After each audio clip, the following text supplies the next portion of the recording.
Hello everyone. The children, those who are appearing class 10th and 12th board examination in the year 2027, for them there are two updates from CBSE.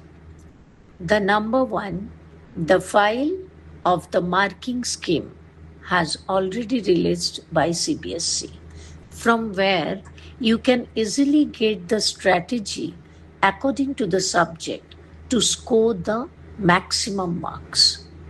And the second update, till this session 2026, those who have appeared the board examination in the year of 2026, their report card, if you go through thoroughly, you will come to know that the child used to get the pass marks including theory and practical.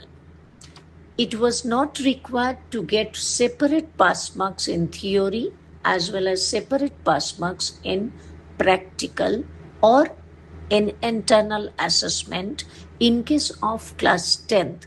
But 2027 onwards, in case of class 10th examinees, you need to pass in theory. You must have to score at least 26 marks out of 80.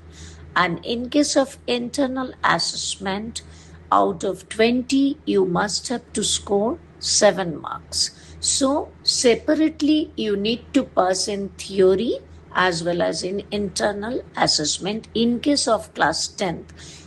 If any child is failing in theory, so it will come compartment in theory. If any child is failing in internal assessment or practical, so the result will be declared as compartmental in practical.